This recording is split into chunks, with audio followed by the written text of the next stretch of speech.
História das Filosofias, com o apoio da editora da UFMG, apresenta hoje sua sexta palestra, onde veremos a importância do jogo para a experiência estética a partir de Walter Benjamin. Com vocês, a experiência estética como jogo, com Thaisa Palhares. Olá, sejam todos bem-vindos a mais uma palestra do nosso segundo Colóquio Internacional Walter Benjamin, com o tema Memória e Atualidade, em homenagem aos 80 anos da morte do filósofo. A nossa convidada de hoje é Thaisa Palhares, que tem graduação, mestrado e doutorado pela USP e é atualmente professora de Estética no Departamento de Filosofia da Unicamp, além de ser a autora do livro Aura, a crise da arte em Walter Benjamin. Olá, professora Thaisa, seja muito bem-vinda. Obrigado. Queria agradecer o convite de vocês para participar desse colóquio, nesse ano que a gente está comemorando os 80 anos da morte do Benjamin, né? E um momento histórico bastante peculiar, onde eu acho que falar dele é cada vez mais necessário, né?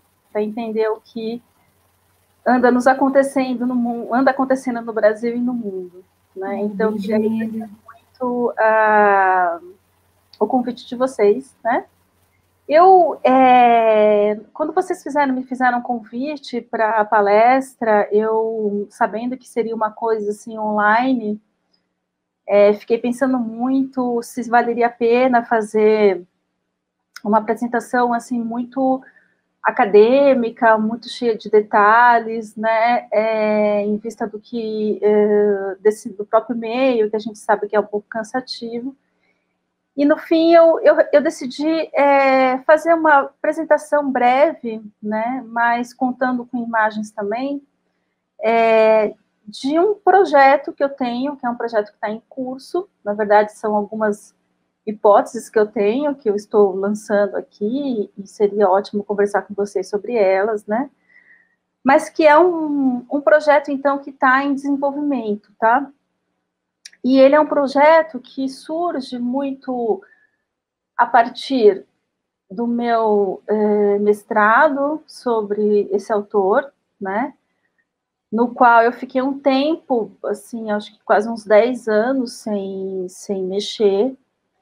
E quando eu resolvi voltar a estudar o Benjamin, eu percebi que talvez tivessem mais coisas ali colocadas, né, no texto sobre a obra de arte na época da sua reprodutibilidade técnica, né, do que eu primeiramente tinha analisado no decorrer do meu mestrado, que, como a Cris falou, foi centrado no conceito de aura, né. Então, o que eu estou tentando investigar agora, né, muito a partir desse texto, mas que não se restringe apenas a esse texto, é o que eu chamo a importância e a validade de uma noção de jogo que existe ali, né, nesse texto, que é de 35, né, para a compreensão do que eu estou chamando de uma experiência estética nos dias de hoje, né. E aí, quando eu estou pensando nos dias de hoje, eu estou pensando na arte contemporânea, aquela que a gente costuma categorizar, né, como sendo a arte que ocorre a partir do final da Segunda Guerra Mundial, né? Ou seja, o que eu vou tentar fazer aqui é uma coisa um pouco arriscada, então, que seria tentar operar alguns conceitos do Benjamin, né, para pensar experiências e práticas artísticas, né, que não estavam no horizonte dele quando ele escreveu, né. Então, eu estou um pouco me permitindo fazer isso, porque estou entendendo que, se a gente for pensar também no que seria a atualidade do Benjamin, esse conceito de jogo, eu acho que é um dos mais importantes, né, um dos que permanecem, acho que de uma maneira produtiva hoje, né, para se pensar principalmente o campo da estética hoje, que é também o recorte que eu faço em relação ao Benjamin, né.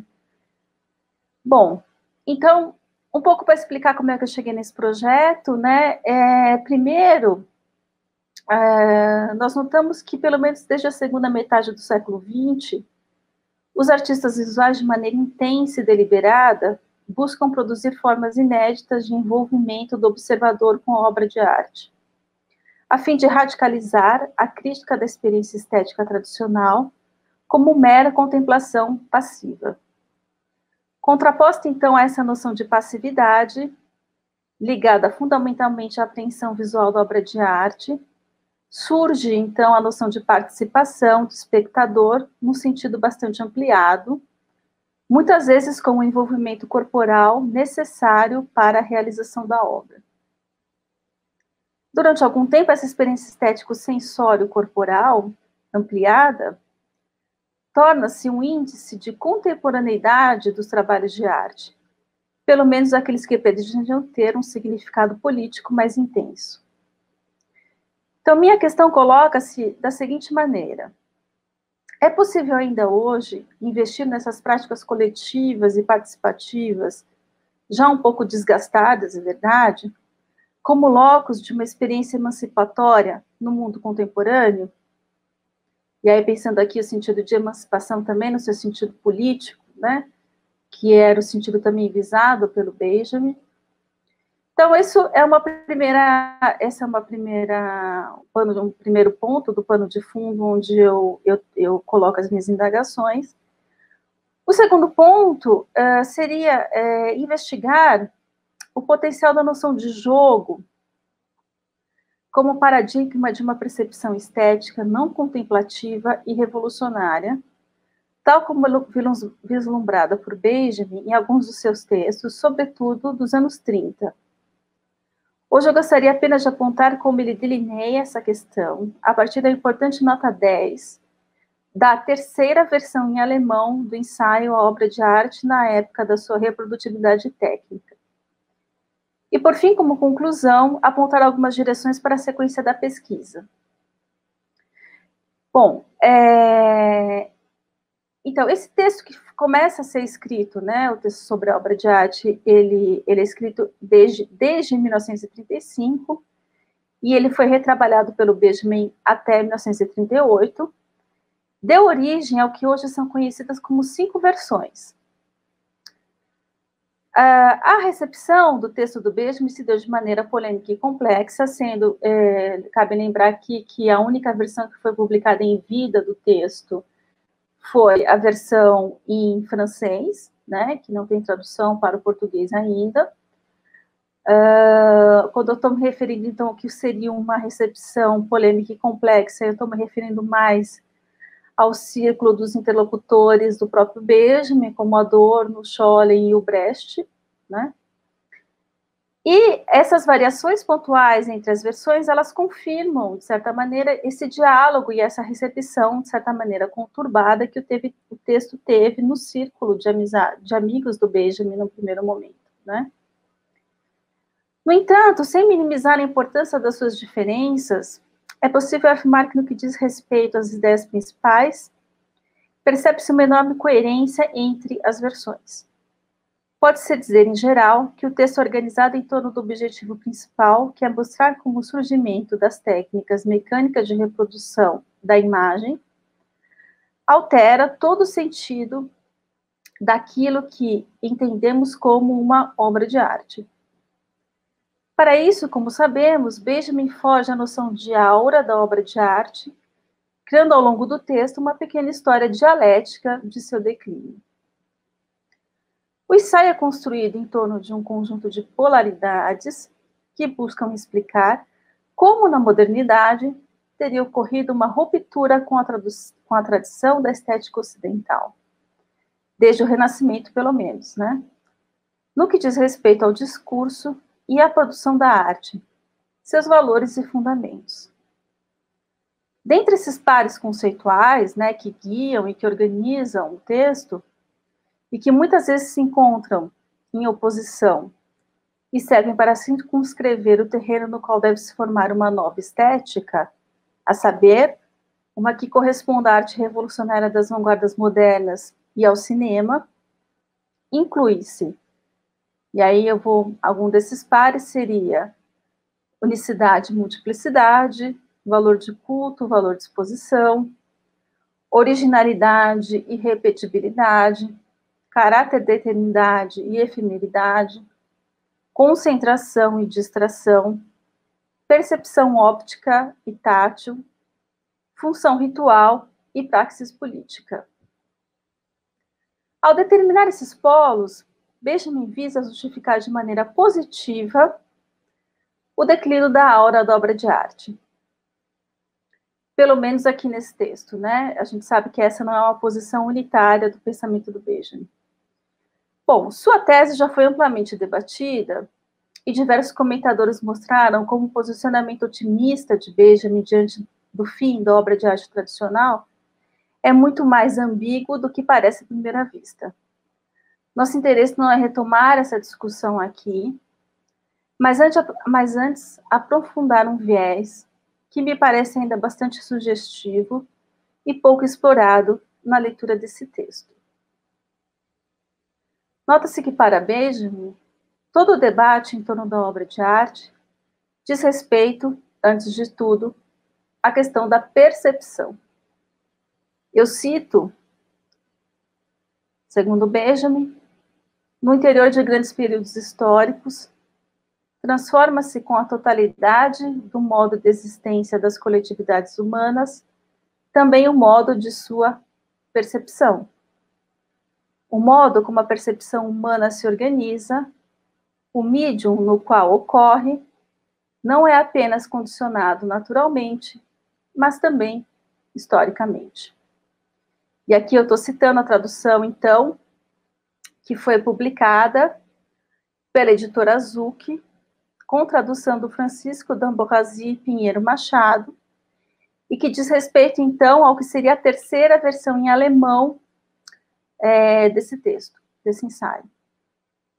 Bom, seguindo as pesquisas em História da Arte da Escola de Viena, Benjamin sugere que as transformações formais ocorridas entre os grandes períodos artísticos correspondem e expressam mudanças da própria percepção humana.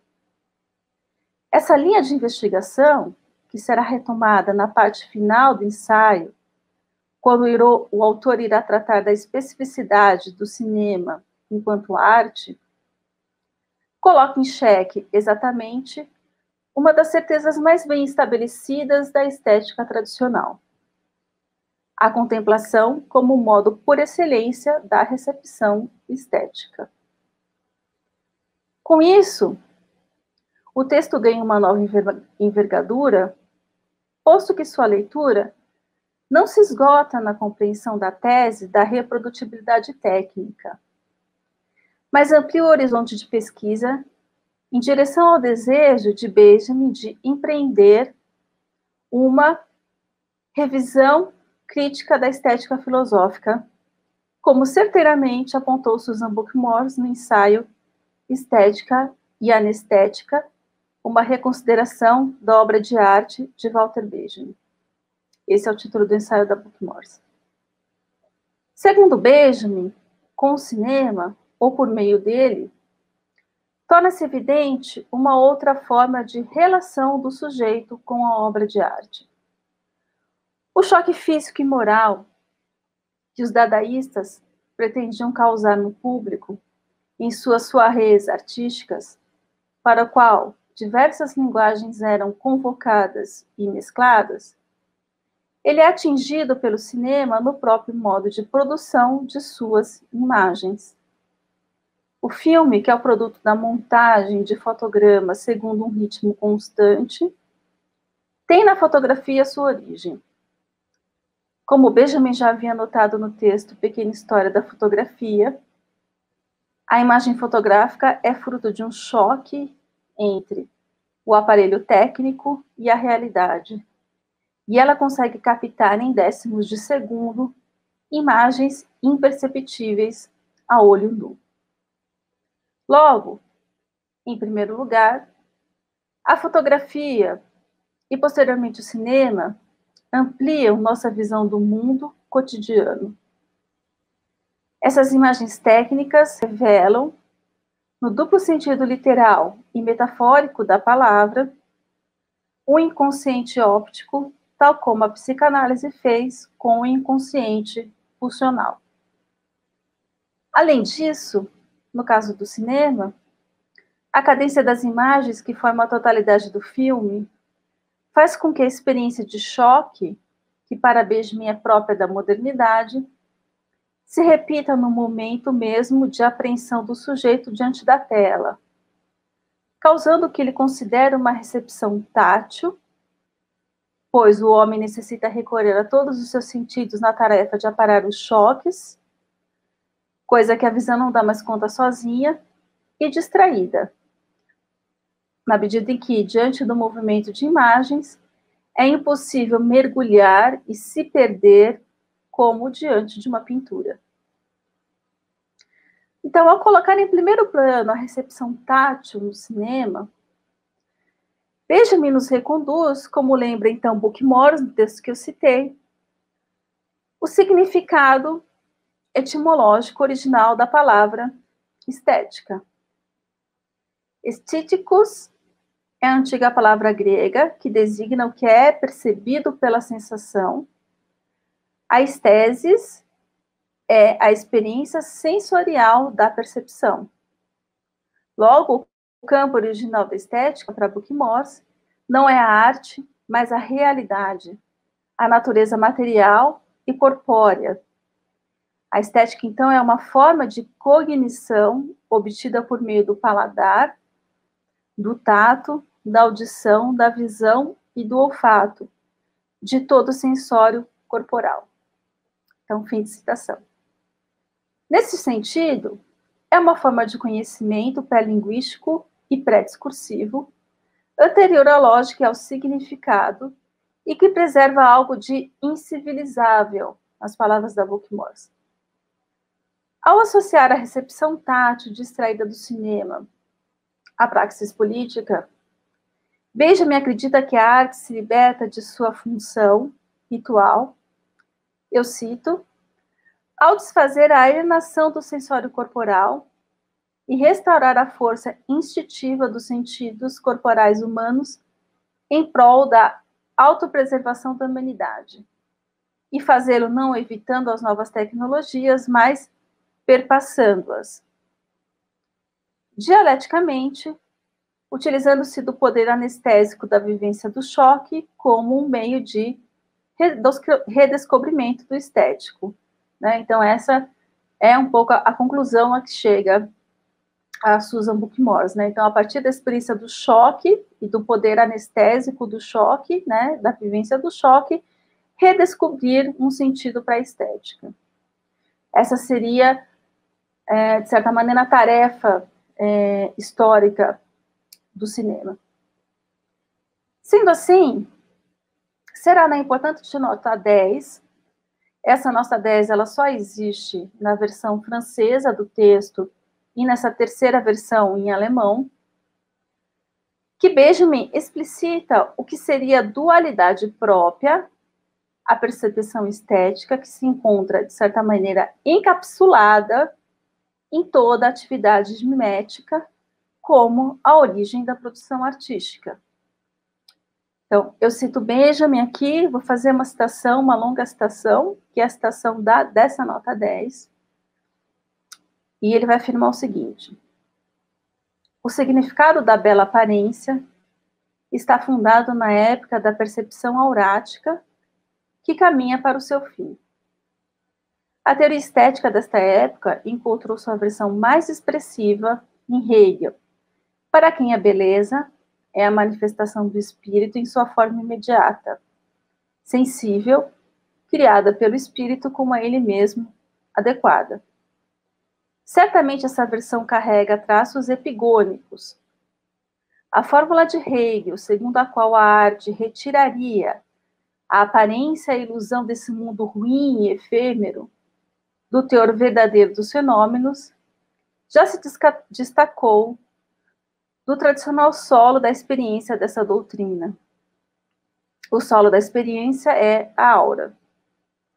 Sua decadência torna duplamente necessário Voltar o olhar para sua origem. Esta se encontra na mimese enquanto fenômeno originário de toda atividade artística.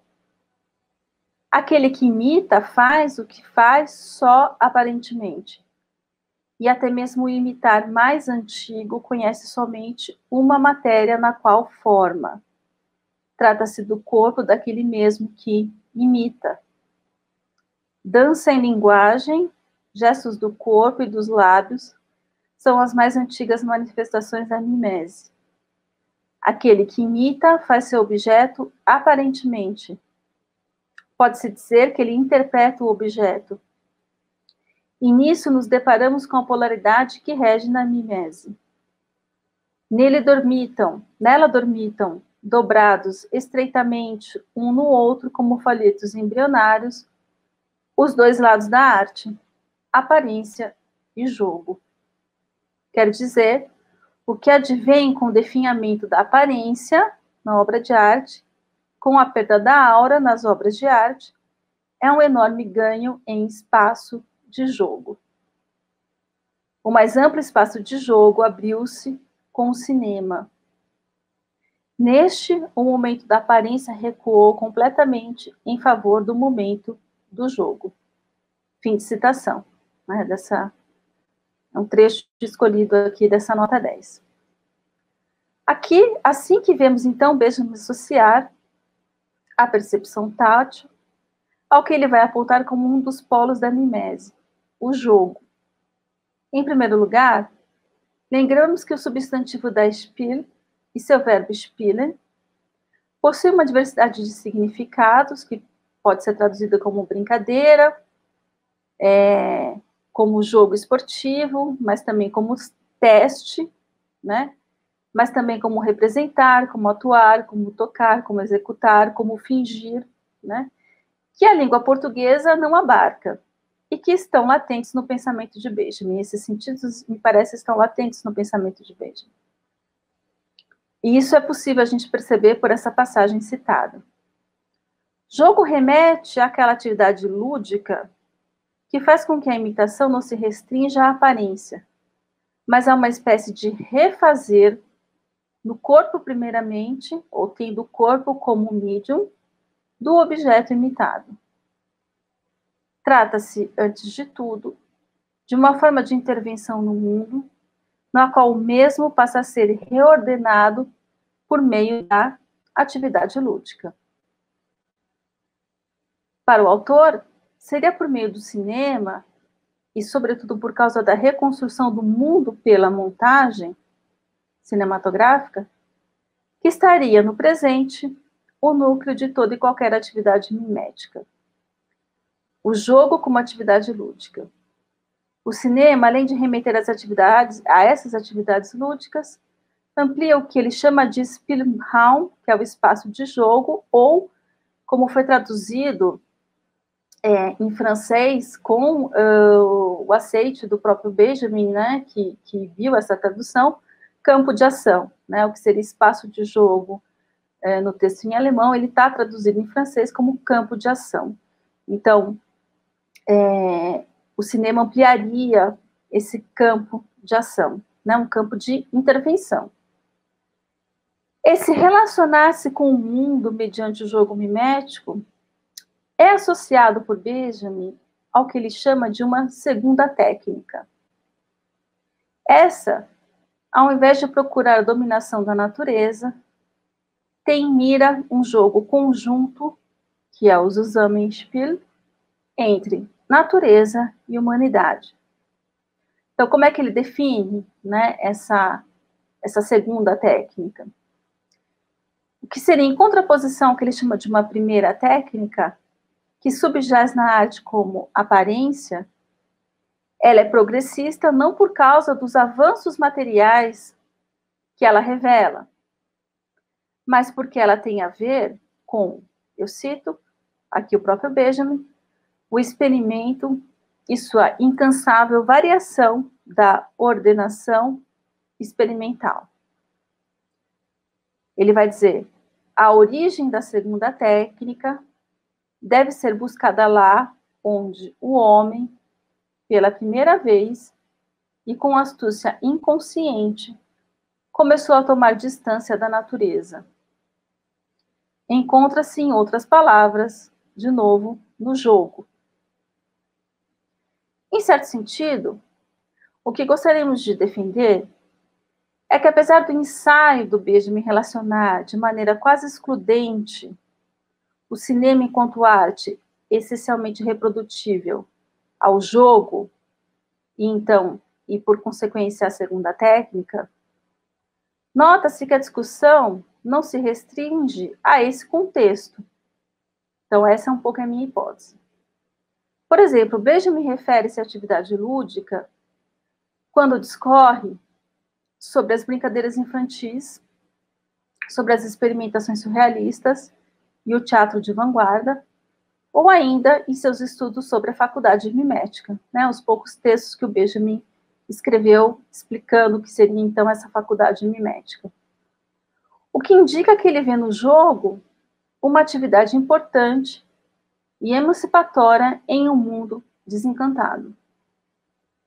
Como observou a grande especialista em cinema, Miriam Hansen, e aí aqui eu cito a Miriam Hansen, Spiel é um termo e um conceito que permite a Benjamin imaginar um modo alternativo de estética a par com a experiência moderna e coletiva.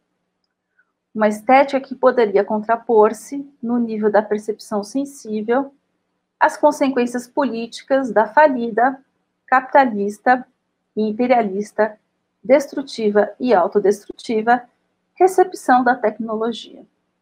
Fim de citação. Logo, em um sentido mais amplo, seria pelo jogo que se fundaria também uma possível função política emancipatória das práticas artísticas. E é nesse sentido que, citando Benjamin, ele vai dizer, o Benjamin, seriedade e jogo, rigor e desobrigação, manifestam-se entrelaçados em cada obra de arte, mesmo que em graus muito cambiáveis de participação. Com isso, já está dito que a arte está vinculada tanto à segunda como à primeira técnica. Fim de citação. No entanto, diante dos desafios e tarefas impostos pela modernidade, Benjamin vai afirmar que a função social decisiva da arte de hoje é o exercício nesse jogo conjunto. Isso vale principalmente para o cinema. Mas o que eu estou tentando então mostrar é que eu acho que não vale exclusivamente para o cinema. A recuperação do jogo como elemento fundamental para o conceito de mimese está relacionada à crítica de sua compreensão como mera imitação representativa. E acarreta a consequente recuperação de elementos antropológicos desse conceito, associados ao corpo humano como órgão de percepção e expressão, como observou o professor Luciano Gatti. Ao colocar em segundo plano o elemento de aparência da mimese, Benjamin nega ao mesmo tempo uma tradição de origem platônica que enfatizava o caráter ilusionista da obra de arte e aproxima-se de Aristóteles e sua definição de mimese como um comportamento intrínseco ao homem e que se manifesta desde a infância, sendo uma das primeiras formas de aprendizagem e conhecimento, né? Como Aristóteles coloca ali lá na Poética. Bom, então Benjamin irá recuperar o lado tátil que se encontrava desde o início nessa atividade mimética, que também pode ser interpretada como a encenação ou a recriação mediante a utilização do corpo do mundo exterior, né? Então seria um pouco essa reconceitualização de um conceito de mimese que não fosse restrita à ideia de uma imitação ilusionista, né, tal como essa foi nos legada pela tradição. Então, a associação entre corpo, técnica e ordenação experimental do mundo torna-se explícita na bela associação, né, na bela imagem que o autor faz entre o cinegrafista e o cirurgião, numa das passagens mais importantes do ensaio sobre a obra de arte, quer dizer, uma das mais importantes, eu não sei, mas com certeza uma das mais belas. Então, eu vou ler essa passagem porque eu acho essa associação que o Benjamin faz fundamental para a gente poder compreender essa relação entre segunda técnica e uma possível reordenação experimental do mundo, do próprio mundo, não de um outro mundo, mas do próprio mundo. Então é o seguinte, eu cito aqui, eu vou começar a ler aqui, então na página 87. O cirurgião representa um polo de ordem cujo polo oposto é ocupado pelo mágico. A atitude do mago, que cura um doente por meio da imposição da mão, é diferente da do cirurgião, que empreende uma intervenção no doente. O mágico preserva a distância natural entre ele e aquele que é tratado. Mais precisamente, ele a diminui um pouco por fora da sua mão imposta e aumenta muito por fora de sua autoridade. O cirurgião procede de modo inverso. Diminui muito a distância em relação àquele que é tratado, na medida em que penetra em seu interior, e a amplia só um pouco por meio da cautela com a qual sua mão se move sob os órgãos. Em uma palavra, diferentemente do mágico, o cirurgião renuncia, no momento decisivo, a se colocar diante de seu doente numa relação de homem a homem. Ele penetra-o operativamente. O mágico está para o cirurgião como o pintor está para o operador de câmera. O pintor observa no seu trabalho uma distância natural para com aquilo que é dado. O operador de câmera, ao contrário, penetra profundamente no tecido da realidade dada. As imagens que cada um obtém diferenciam-se enormemente. A do pintor é total, a do operador de câmera é multiplamente fragmentada, cujas partes se juntam segundo uma nova lei. Dessa forma, a apresentação cinematográfica da realidade possui um significado incomparavelmente maior para o homem atual, pois fornece o aspecto livre de aparelho da realidade que ele tem o direito de exigir da obra de arte, baseada justamente na penetração mais intensiva da realidade com o aparato. Fim de citação. Bom, o que essa nota, então, nos indica, né, o que eu queria chamar a atenção, no caso desse trecho e dessa comparação que o Benjamin está fazendo entre o que seria o cinegrafista, o operador da câmera, e o pintor, né, é exatamente o fato de que, no caso do cinegrafista, a atitude dele em relação ao que seria o mundo ou a realidade é um ato de inserção, né? Ele é como se ele fragmentasse essa realidade, ele penetra nessa realidade, né? Fragmenta essa realidade, mas ele recria, né, a partir da técnica da montagem, uma nova forma de compreensão dessa mesma realidade, com os elementos dessa mesma materialidade, dessa mesma realidade, inclusive com os elementos materiais dessa realidade, né? Ele ordena, ele reordena, né, o mundo, né, mas a partir dessa ideia de uma fragmentação e de uma intervenção. Então, e é por isso que para o Benjamin me parece, e aí é essa maneira como funciona a segunda técnica, né, e por isso que o Benjamin diz, então, ao meu ver, que essas imagens, essa forma de produzir imagens, né, ela é muito mais útil para nós e ela tem uma função social muito mais importante para nós hoje do que as imagens pictóricas, né? Ou as imagens feitas, como ele fala, pelo pintor, tá? Então, eu acho bastante explícita, né, essa ideia de uma reordenação do mundo aqui nessa passagem que eu citei.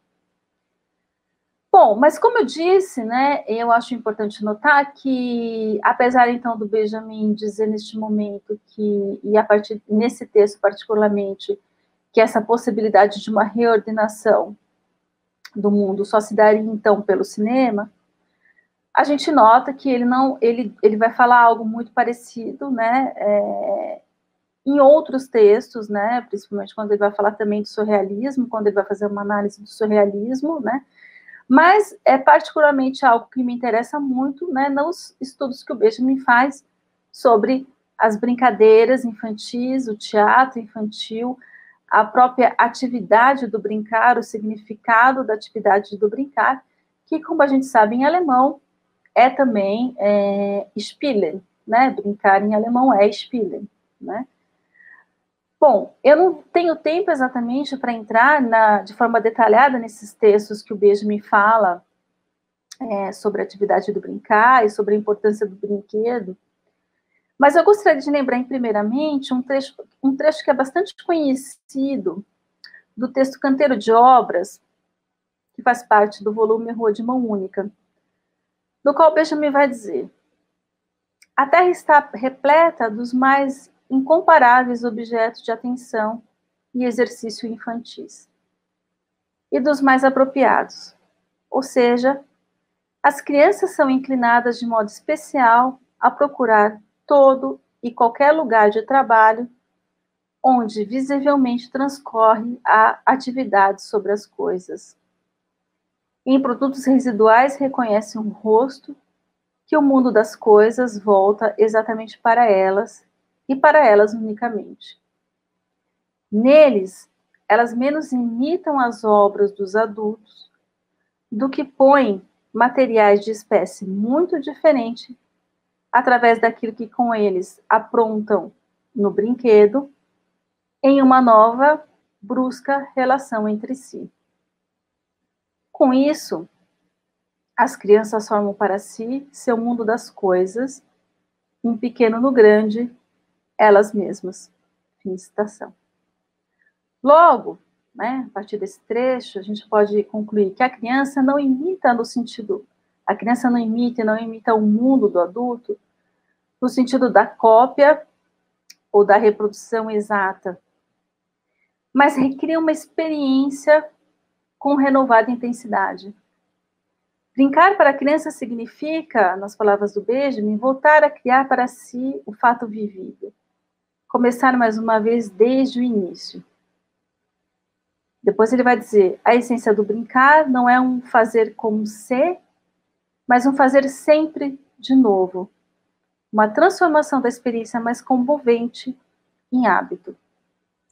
É nesse refazer sempre diferente que a criança, manipulando, transforma a realidade. Bom, só para terminar, eu gostaria simplesmente de apontar a semelhança entre essas ideias de Benjamin e alguns textos do Freud, tópico que pretendo aprofundar no futuro. Um texto de 1908, chamado O Poeta e o Fantasiar, o Freud defende o brincar infantil como a origem da atividade poética e da fantasia. Ele afirma, citando Freud, não deveríamos procurar os primeiros indícios da atividade poética já nas crianças? Toda criança brincando, ou seja, jogando, se comporta como um poeta, na medida em que ela cria seu próprio mundo, melhor dizendo, transpõe as coisas do seu mundo para uma nova ordem, que lhe agrada. Seria então injusto pensar que a criança não leva a sério esse mundo. Ao contrário, ela leva muito a sério suas brincadeiras, mobilizando para isso grande quantidade de afeto. O oposto da brincadeira não é a seriedade, mas a realidade. Bom, e com isso eu queria então mostrar algumas imagens, se vocês puderem colocar, na qual eu vou, de certa maneira, tentar, enfim, explicitar um pouco o que eu estou chamando de jogo, que eu acho que seria produtivo a gente pensar a partir desse conceito de jogo, né? Mas não apenas associado ao cinema, mas há várias e diversas formas de linguagem artísticas, tá? Então, eu trouxe aqui alguns artistas e nessa minha seleção foi uma escolha completamente pessoal, porque são simplesmente artistas que eu gosto, tá? E que eu acho que, enfim, ajudam muito a gente pensar a ideia de uma experiência estética como jogo, né? E como uma nova forma de recepção, tá? Então, se vocês puderem começar a passar. Bom, aqui eu trouxe essa imagem, né, que é essa fotomontagem mais do que conhecida, que foi feita especialmente para a primeira edição do Rua de Mão Única, né, que é uma montagem da Sasha Stone, que era uma fotógrafa bastante importante, amiga do Benjamin. Só para a gente também ter em mente o quanto o Benjamin ele estava bastante consciente dessas técnicas de vanguarda, né, que não se restringe apenas ao cinema. Então, acho que é sempre bom lembrar o quanto o Benjamin foi influenciado pelas artes de vanguarda, tá? Pelos artistas de vanguarda. Pode passar. Bom, aqui eu queria trazer um trabalho para a gente discutir, que é esse trabalho da Lígia Pape, que é essa artista brasileira, que em geral é associada ao movimento chamado neoconcretismo, que se chama Roda dos Prazeres. Vocês têm aí um pouco a imagem do que seria a Roda dos Prazeres, e a artista experimentando a própria obra, né? Essa é uma obra que óbvio que ela não é feita para durar, ela é uma obra efêmera, né? E é uma obra que está lidando exatamente com todas as sensações, todas as formas de sensação, e é uma obra que se dá, cuja recepção é essencialmente corporal, né? Mas que tem algo que me interessa também bastante, porque ela tem algo que se aproxima a uma ideia de brincadeira, né? Uma ideia de brincadeira como jogo. Então, você podia passar um pouquinho adiante. Aqui, imagem incrível, né? De época, primeiro, desse senhor, né? Experimentando a obra, literalmente experimentando a obra de arte, né? Comendo a obra de arte da Lígia Pape, uma imagem que a própria Lígia Pape fez. Para quem não conhece, nunca experimentou essa obra, né? A grande história dela é que as cores, elas remetem a um tipo de sabor, né? E quando você coloca esse líquido na boca, o sabor não corresponde à cor, né? Então, o verde pode ser pimenta, o verde vai ser salgado, mas o laranja pode ser menta. Então, ela coloca vários tipos de corantes, ela trabalha com corantes artificiais e vários tipos de sabores, e a ideia é você experimenta, existe uma dissociação entre aquilo que você espera, né, aquilo que é esperado por meio das cores, daquilo que a gente conhece do mundo, né, nossas associações mais comuns em relação às cores, né, e aquilo realmente que acontece, né. Aí eu coloquei uma imagem, é muito interessante pensar, né, como essa obra é um tipo de obra que pode ser compreendido, experimentado, exatamente porque ela tem esse lado de uma percepção tátil por públicos muito diversos, em tempos muito diferentes. Então, eu coloquei aqui uma montagem dessa mesma obra no Museu Europeu, né, com a foto, né, desse senhor, né, que é uma das montagens, e uma outra montagem aqui ao lado, que são essas crianças experimentando a obra, né, participando da obra, e que foi tirada no Brasil, tá? Então, pode passar. Bom,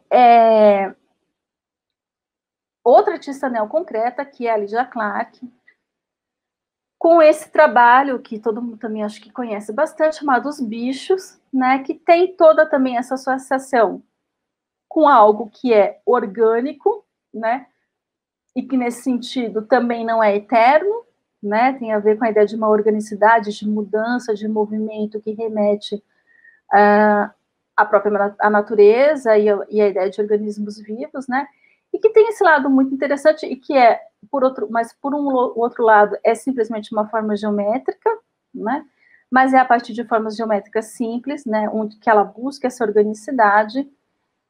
Mas o que eu acho mais interessante aqui para se pensar essa questão do jogo é isso, é que essa obra realmente ela não existe se alguém não montar essa obra, né? Então a gente percebe aqui que ela desmontada, ela não é nada, né? Ela só vai existir se alguém manipulá-la e montá-la, e ela não tem uma forma nunca única de ser montada, né? Então eu coloquei uma fotinho da Lígia Clark ali também, montando os bichos.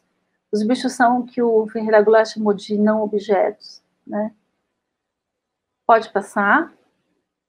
Aqui um outro artista, o Elliot Sica, também é neoconcreto, né? Não é à toa que eu estou falando desses artistas neoconcretos, depois a gente pode conversar sobre isso, todos eram da mesma turma. Nesse trabalho importante do Elliot, chamado Núcleos, que é também a ideia de uma geometria e da cor, né? Que vai para o espaço e para o tempo, e que se torna, antes de tudo, uma vivência corporal, né? Ela pede, uma obra também pede uma recepção tátil, uma recepção corporal, e que, por outro lado, também tem um pouco desse algo, dessa brincadeira, né? Dessa ideia desse jogo de uma brincadeira. Então, eu coloquei aqui duas montagens, a de cima um pouco posterior, a de baixo, com essas crianças. É uma montagem da época que a obra foi pensada pelo Hélio, tá? Então, é uma obra da década de 60. Pode passar adiante. A Tropicália, que é essa obra também famosíssima, muito famosa, que nós brasileiros, enfim, acho que conhecemos bastante, né? Que deu origem, né? Foi a causa do batismo do movimento tropicalista. E que nada mais é do que essa reencenação também de um espaço do morro, né, dentro de um espaço museológico, né, onde também é preciso que a gente entre na obra, que a gente ande, que a gente percorra esse espaço, para que essa obra tenha algum tipo de significado, algum tipo de sentido, tá? Mas o que eu acho importante nessa obra do Hélio, pensando um pouco aqui com o Benjamin, é o que ele chama essa reordenação experimental do mundo, né?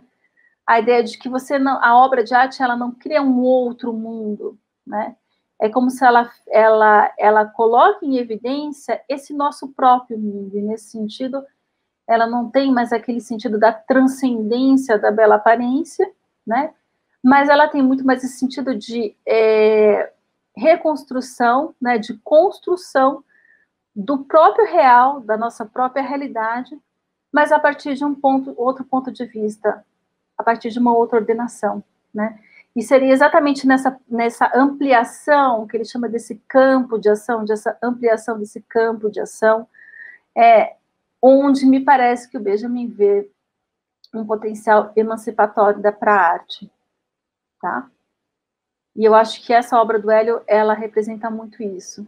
Bom, essa outra obra do Cildo Meirelles, né, também tem muito a ver com essa ideia de algo que parece uma mímese, uma mimesis do mundo, né? Então você tem o que é o Desvio para o Vermelho, que também é uma obra bastante conhecida, uma instalação, né, do Cildo, onde você tem também essa espécie de uma mimesis do mundo, porque você tem essa sala vermelha montada com objetos que são todos objetos reais, né, que a gente compra em qualquer lugar, né, tudo aqui é extremamente real.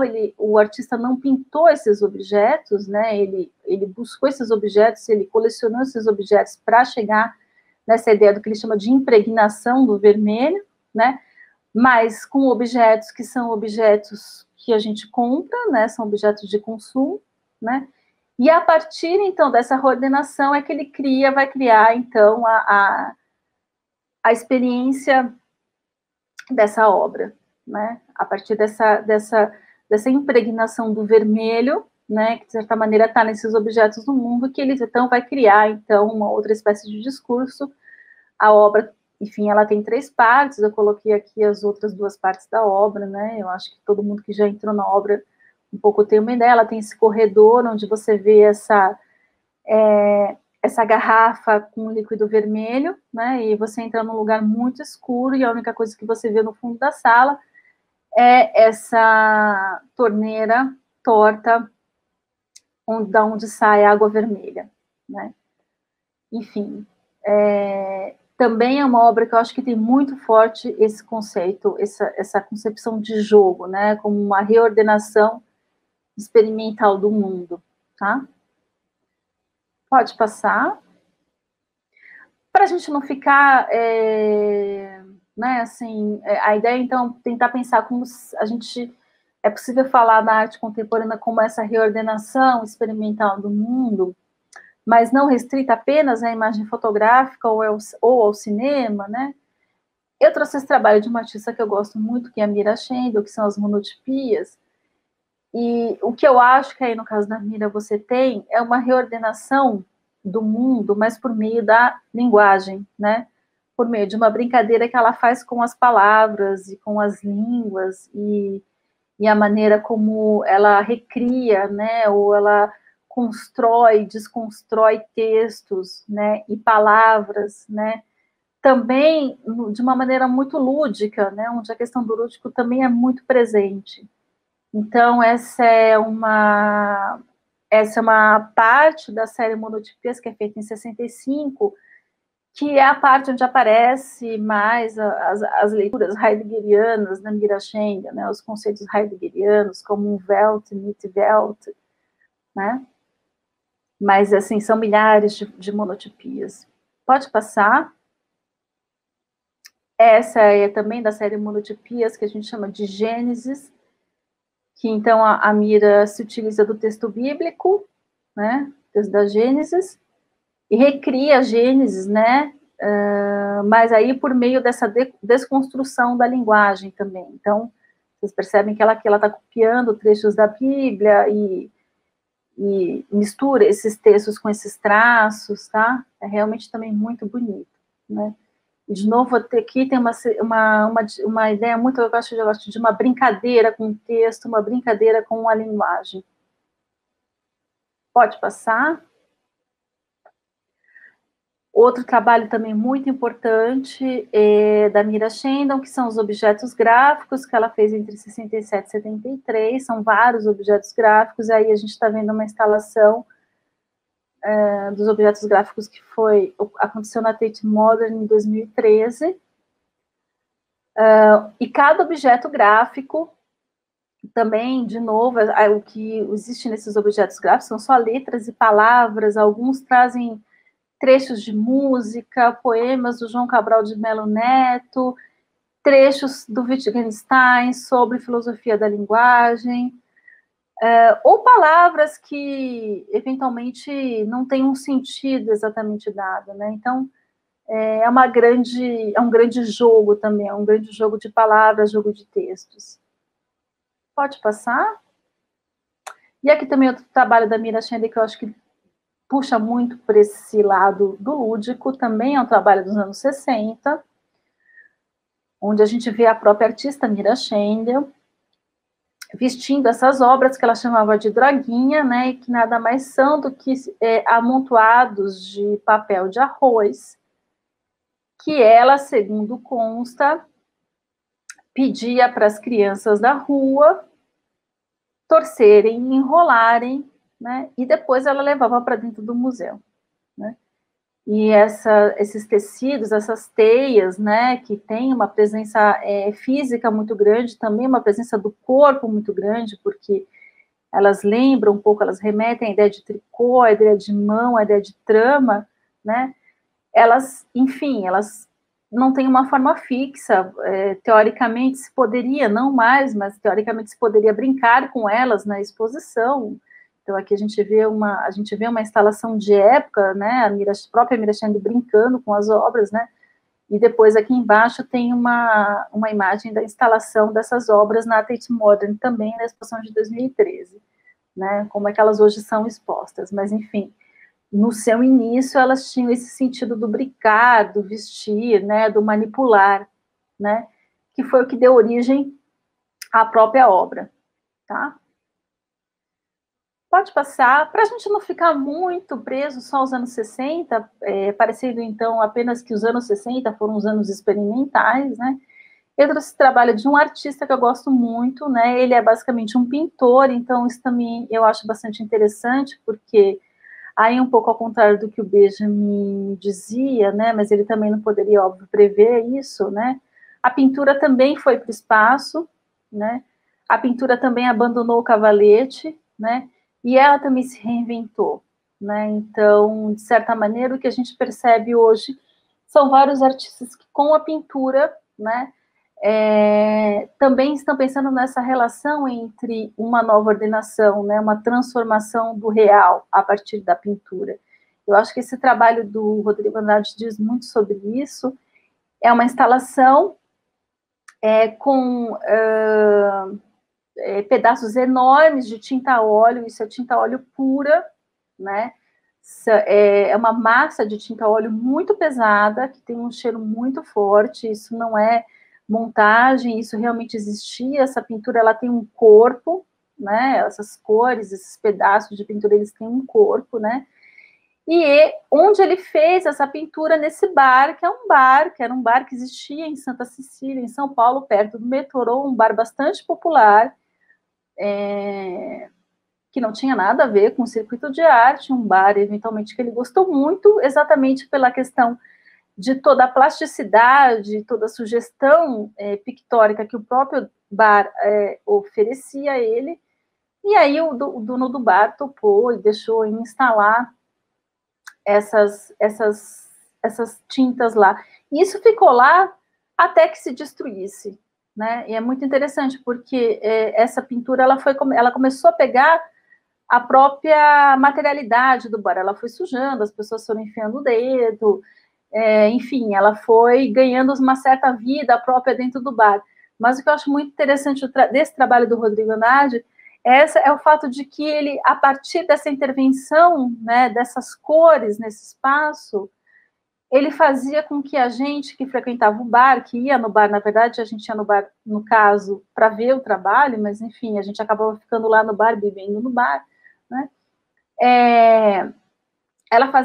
Ele fazia com essa simples intervenção de cor e forma, né, que a gente, de certa maneira, visse o bar, que a gente começasse a ter uma percepção do bar mais forte, né, no sentido da própria realidade do que é aquele bar.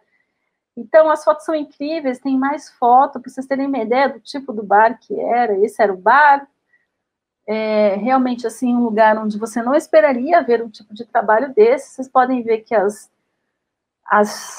pedaços de tinta são bastante grandes, né?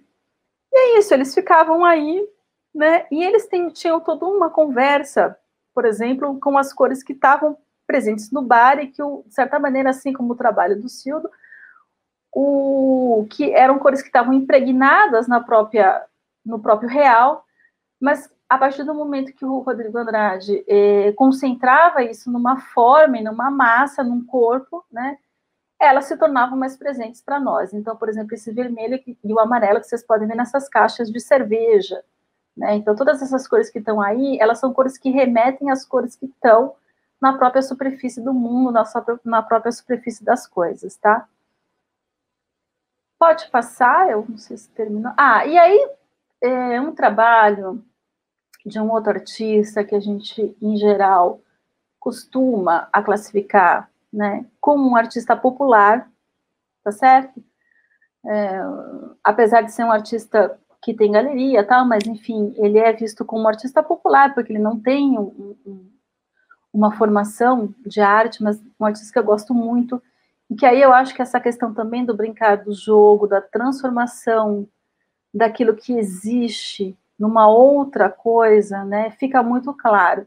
que é o trabalho do Véio, que é esse artista de Sergipe, sergipano, né, e que faz essas esculturas, esses seres, com esses pedaços de madeira morta, enfim, que ele acha, que ele vai colecionando, né, e que ele começou a fazer desde criança e não tem nenhuma explicação, né, enfim. Ele começou a ver nesses tocos de madeira a possibilidade de trabalhar, de fazer esses seres, né, esses bichos estranhos, né. Então é muito impressionante essa transformação, né, desse objeto, desse material, que é um material tão comum também, tão banal, tão cotidiano, nessas formas, né. Então, eu acho incrível o trabalho do Véio por causa disso, assim, eu acho que aí, de novo, está essa questão do lúdico, no sentido dessa reordenação do material, daquilo que é o real. E aí é tão curioso, eu coloquei assim, fiz para tentar fazer esse contraste, né, vocês viram ali a imagem do Véio, lá na casa dele, numa cidade que é perto de Aracaju, e aí vocês veem o Véio já super consagrado, com uma exposição em Veneza, né? Vocês veem aí que ele está em Veneza, né? Durante a Bienal de Veneza, né? O Véio hoje é um artista brasileiro bastante colecionado, né? Lá fora. E aí vocês veem um pouco, né? Como você tira, mesmo você tirando essas esculturas daquele cenário, daquele local, né? As esculturas ainda têm uma força de sugestão muito forte, né? O que é interessante isso, né, nesses trabalhos também, que o mundo nunca desaparece, né, no sentido de que eles não são transcendentes, eles não buscam uma transcendência, eles não buscam um além, né, eles buscam uma reconfiguração do nosso próprio mundo, né. E aí que eu acho que o Benjamin, então, associa isso, ele vê nisso aí uma relação com a ideia do brincar, com a ideia do brincar infantil e de toda a ideia de fantasia. Bom, acho que é isso um pouco que eu tinha para dizer. Para não me alongar muito, dá tempo para vocês fazerem questões.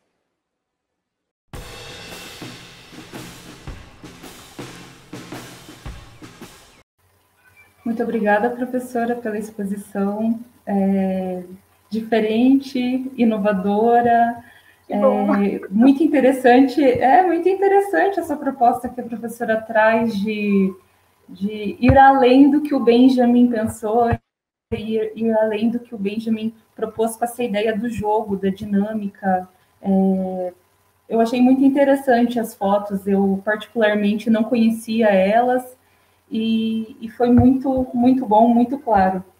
Professora, mas em relação a toda a sua exposição e ao texto, a obra de arte na época de sua reprodutibilidade técnica, ali na nota 4, no finalzinho da nota 4, tem uma citação que ele fala sobre liquidar a primeira técnica, que a partir do momento que nós liquidaríamos essa primeira técnica, o homem seria emancipado e teria o direito de reivindicar os seus direitos. Como que a professora avalia esse pensamento do Benjamin? O que a professora acha que o Benjamin está querendo trazer de novo para o cenário político a partir dessa citação? Tá. Bom, Cris, obrigado pela sua questão. Vou tentar responder. Eu acho que esses próprios conceitos do Benjamin de primeira e segunda técnica, eles também não foram, enfim, completamente desenvolvidos pelo próprio Benjamin, quer dizer, a gente não acha muita referência sobre a noção de primeira técnica e segunda técnica, né, no trabalho, no pensamento do Benjamin, mas eu acho muito interessante. Enfim, um pouco como eu vejo, pensando no pano de fundo histórico, sobre o qual o texto foi escrito, se a gente for então imaginar que o Benjamin escreveu esse texto, começou a pensar nesse texto em 1935, ele já estava exilado, né? Ele já tinha uma ideia bastante clara uma intuição, talvez, bastante clara do que viria, né, pela frente, do ponto de vista político, né? E eu acredito que o texto tem muito esse caráter também de buscar ser uma intervenção estética, política, no âmbito do espaço público, né? Porque eu acho que o Benjamin via a atuação dele política muito mais como escritor, né? Como alguém que intervém no espaço público como intelectual e não tanto como alguém que é filiado a um partido político ou que assume uma posição política mais ligada a uma política tradicional. Eu acho que aqui é quase um pouco um apelo que o Benjamin está fazendo a uma ideia de que se continuarmos, né, pensando a relação do homem com a natureza por meio do que ele está chamando aqui de uma primeira técnica, né, que seria para ele o objetivo principal dessa primeira técnica é a dominação do homem pela natureza, inevitavelmente nós chegaríamos à destruição, né? Que foi efetivamente o que aconteceu, a barbárie. Né? Então, quando eu acho que o Benjamin fala muito de que, na verdade, existe a primeira e a segunda técnica, elas estão aí, né? Num determinado momento, a primeira técnica domina mais do que, ela está mais em evidência do que a segunda técnica, mas elas são formas de relação, até onde eu posso perceber, elas são formas de relação do homem em relação à natureza, aí pensando na natureza, mas também pensando em relação aos outros homens, né? Então, o que eu acho que ele está dizendo assim, temos que liquidar, né, essa nossa relação, né, que vê como único objetivo da técnica, né, a dominação da natureza, porque isso levaria, inevitavelmente, à destruição, né? Então, o que nós precisamos agora é investir, né, nesse conceito de segunda técnica, né? Esse, sim, levaria ao que ele está chamando aqui de uma emancipação, né, no sentido, inclusive, político. Então, eu acho que é isso, assim, eu acho que a gente precisa ver muito essa questão da técnica, tomando como pano de fundo esse momento histórico que o Benjamin está escrevendo o texto, né? Que está o tempo todo presente aqui nesse texto, né? Que é a certeza dele do que era possível acontecer, né? Com a evolução do fascismo, né? Que é a destruição em massa. Ele já sabia, de alguma maneira, ele já previa esse tipo de situação, né, dessa utilização da técnica, tendo como finalidade a dominação dos outros homens, né, que leva à barbárie e à destruição e a destruição em massa. Então, eu acho que para mim, me pega muito essa questão política, né, e esse momento histórico do Benjamin, que é bastante particular, né, porque ele já está exilado, ele sabe que provavelmente ele não vai poder nunca mais pisar na Alemanha, né, então a gente acho que tem que levar muito em consideração que ele está escrevendo esse texto também como uma forma de combate à ascensão do nazismo na Alemanha, né, então que está sempre presente aqui o tempo todo no texto, né, inclusive quando ele vai falar também do uso que o nazismo faz, no caso do cinema, né, um cinema nazista, né, da técnica, né, e a gente sabe a forma como é que os nazistas organizavam as suas passeatas, como tudo aquilo tinha uma dimensão de espetáculo, né, e que tudo passava por meio de uma organização, né, técnica do mundo, mas que, no fundo, era a barbárie, né. Então, para mim, assim, isso para mim é muito forte, assim, eu acho que ele está fazendo um pouco esse apelo, né, eu acho que o texto tem esse valor combativo, político, nesse sentido, né, já de estar vislumbrando algo que poderia ser muito pior do que era ainda em 35, né. Tá bom? Obrigada, professora. Agora a gente vai chamar o Rodrigo, que também ele tem uma questão para a professora. Professora, tudo bom? Já queria adiantar que eu gostei um monte da apresentação e que acho que se eu fosse fazer a pergunta mais extensa ia ser... a gente ia ter que conversar, então eu vou tentar fazer mais rápido, porque ela vai no sentido de... você mesma colocou que parece que o próprio conceito de arte ele está extrapolando de uma filosofia do belo, entrando no campo sensível, com a perda da aura. Já não é tanto a dinâmica contemplativa que está em jogo, mas uma dinâmica participativa. Parece que daí a barreira começa a borrar do campo da arte para o campo da vida, vamos dizer assim, a partir da técnica, né? A montagem cinematográfica. E assim, dá para a gente talvez estender a corrente histórica para hoje, né? A gente tinha a brincadeira com 24 quadros por segundo, hoje a gente já vai brincar com bit e arquivo digital, pixel e tudo mais. Extrapolou o campo de ação para a brincadeira, né? Para o campo experimental.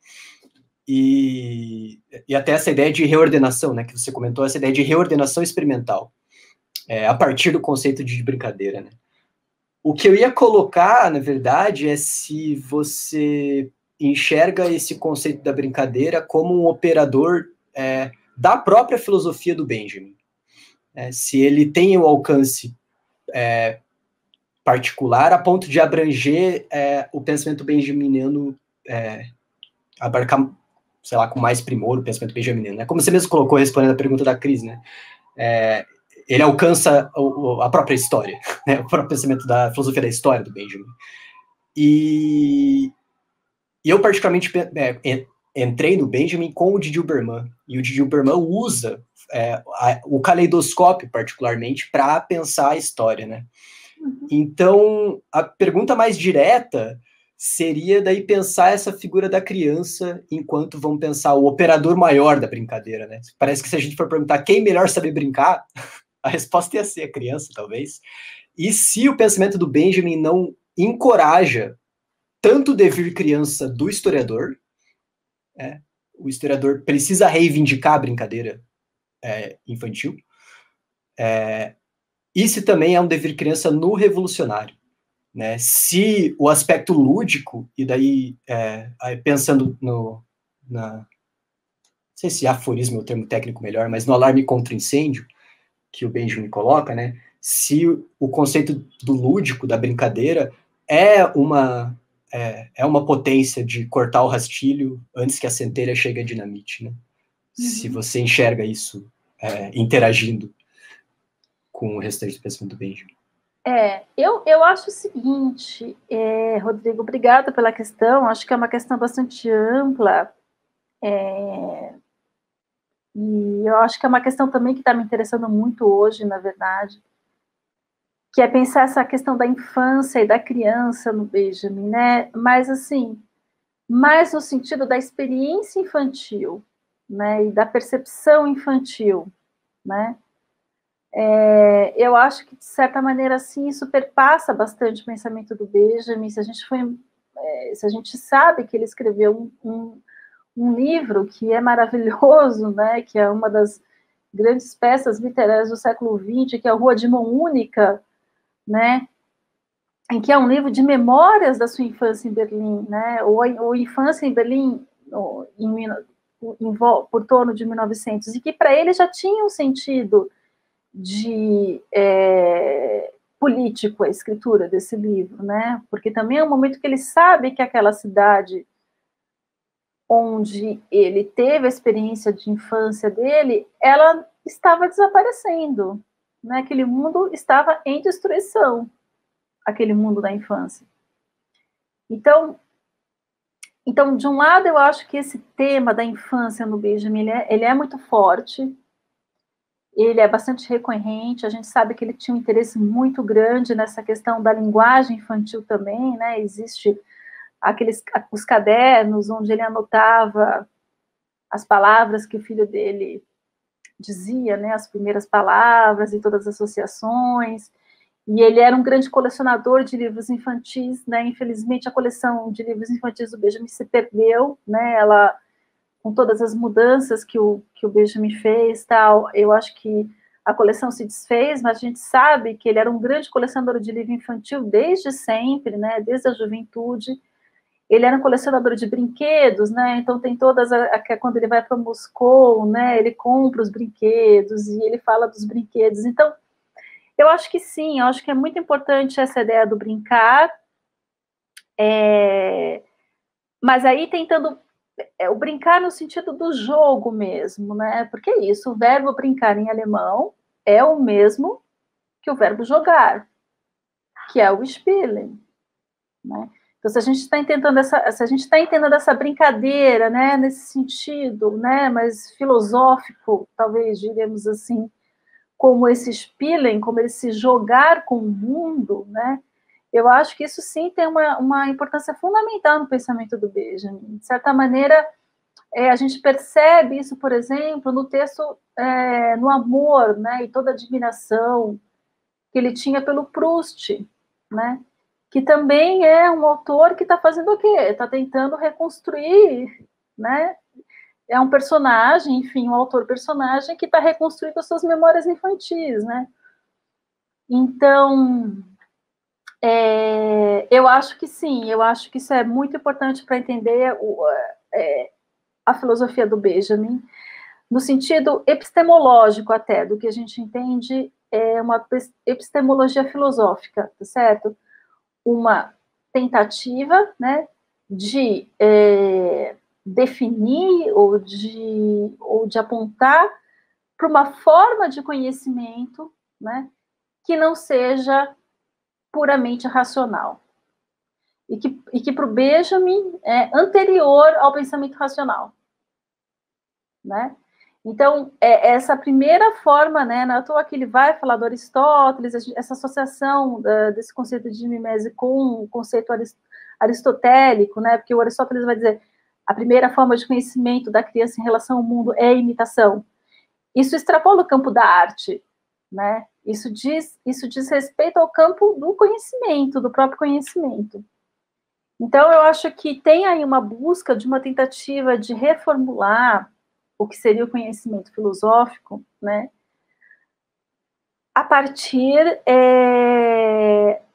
da centralidade do que ele vai chamar de uma faculdade mimética, né? Então, eu vejo que ele acredita nessa faculdade mimética como uma forma, né, de conhecimento, né? Que aí a gente pode relacionar a questão da imaginação, mas da fantasia, desse fantasiar, né, que depois o Freud vai apontar lá no texto que ele fala sobre o fantasiar e a criança. Agora, aqui para o Benjamin, né, eu acho que isso, num certo sentido, tem a ver com a ideia desse materialismo antropológico do Benjamin, que hoje é bastante estudado, né, esse conceito de materialismo antropológico, que eu acho que passa por esse conceito de mimese, né, de uma faculdade mimética, né, que ela é mais importante para o Benjamin, porque ela é uma outra forma de ordenar o mundo, né, que não é aquela não é a ordenação única e definitiva, né, do método cartesiano racional, né, que ele critica lá já desde o prefácio da Origem do Drama Barroco Alemão. Né? Então, ouça, quando ele vai dizer quando ele diz no prefácio de Origem do Barroco Alemão que o método é desvio, né? Que todo método é desvio, eu acho que ele está se referindo já a essa questão de jogo, né? Quando ele elege, né, a forma do ensaio como sendo a forma filosófica, né? Em si, e abandona a ideia de sistema e critica a ideia de sistema filosófico, né, também tem a ver com essa ideia dessa experimentação, né, dessa maneira de se aproximar do mundo e de compreender o mundo e de reordenar o mundo que não seja por vir unicamente da razão, né, numa tradição, enfim, filosófica que a gente conhece, moderna, né. Então, eu acho que, nesse sentido, é que ele vai buscar nessa percepção infantil, né, uma outra maneira de reordenar o mundo, né, antes do homem ser completamente treinado por meio da educação para pensar de uma única maneira, né. e a gente sabe, vocês sabem, vocês todos estudam Benjamin, que o Benjamin também fazia todas aquelas críticas à educação burguesa lá, ele estava lá no movimento estudantil, né, fazia toda uma crítica à educação burguesa. Então, você vê, assim, desde o início, eu acho que tem muito essa preocupação, né, uma forma de educação, né, que não acabe, né, que não destrua essa nossa faculdade mimética, de certa maneira é natural, né, ela é nome, as crianças nascem com isso, né, mas que ao longo da vida a gente vai perdendo essa capacidade de conhecimento por meio dessa faculdade mimética. Então, lá naquele texto que ele fala da faculdade mimética, ele fala bem isso, quer dizer, a faculdade mimética ela é inata no homem, só que ela também é historicamente determinada, a gente perde essa capacidade, né? O que eu acho que a criança faz, né, e que a arte faz, e aí o Benjamin também diz, num certo momento histórico, essa forma de percepção, ela acaba se restringindo ao campo da arte, né? Mas ela não ela teoricamente não deveria se restringir só ao campo da arte, mas ela acaba se restringindo ao campo da arte, porque a arte passa a ser o local da fantasia, né, um pouco delimitado como o local da fantasia, né, e o trabalho é o local da seriedade, né, a gente sabe da produção, e a filosofia também não é a fantasia, né. Então, por isso que eu acho que essa faculdade mimética, ela acaba em certo momento, se reduzindo ao campo da arte, se delimitando no campo da arte. Mas que eu acho que para o Benjamin é isso que você falou. Ela, na verdade, acho que a ideia é fazer com que ela se torne novamente uma faculdade de conhecimento, que não seja simplesmente restrita ao campo da arte. Apesar que, da forma como ele coloca no texto, né, é no campo da arte, aí que ele está falando por meio do cinema, que a gente está treinando essa percepção. Né? A gente está treinando, mas a gente está treinando e a gente pode sair desse campo, né? Tentar começar a perceber, bom, se o cinema apresenta uma imagem do mundo que é uma reordenação do mundo, por que não a gente também politicamente não pode reordenar o mundo? Tá certo?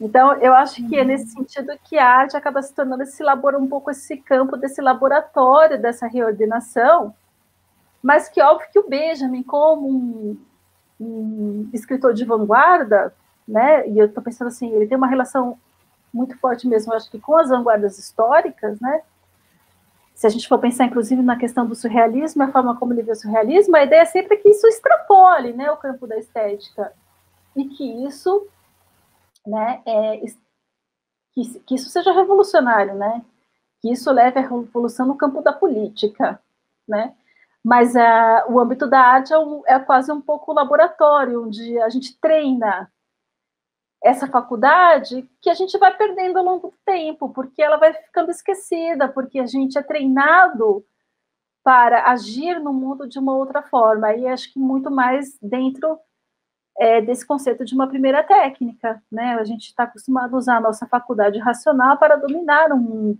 e o que ele está um pouco dizendo assim, vamos voltar para aquela nossa relação que também está ali, né, que é de experimentar o mundo, né? Então, eu acho realmente que é muito importante essa questão da infância, eu acho que o interesse também é um interesse super político, no sentido político, no sentido da emancipação, né? Da emancipação política. E a emancipação do proletariado, né? Exatamente. Que ele traz constantemente ali na obra. Sim. Mas que hoje, se a gente for pensar, né, assim, é uma questão, não se trata mais nem do proletariado, né, no sentido de uma classe proletária de todas nós, né, quer dizer, enfim, então, e aí, eu acho que a potência política está nisso tudo, né. Mas essa questão que você falou da arte-vida é muito importante, porque de certa maneira, Rodrigo, me parece, a gente pensa, o Benjamin escreveu isso em 35, ele morreu em 40. Bom, ele não tinha nem ideia do que a arte ia fazer depois disso. E, de certa maneira, ele é quase assim, é quase uma previsão do que ia acontecer, né? Uma profecia o texto dele, porque Sim. a arte... E aí eu acho que isso tem a ver com uma discussão que eu não falei muito aqui, e que é um pouco o ponto de atrito dele com Adorno, que é o conceito de autonomia, né? O Benjamin não defendia o conceito de autonomia da arte, exatamente porque ele já pensava essa questão de uma relação da arte com a vida, né? Existe, né, essa ideia de uma intervenção, né, de que a arte estaria estritamente ligada com essa vida. E o Adorno, como a gente sabe, ficou muito preso nesse conceito de autonomia da arte, né?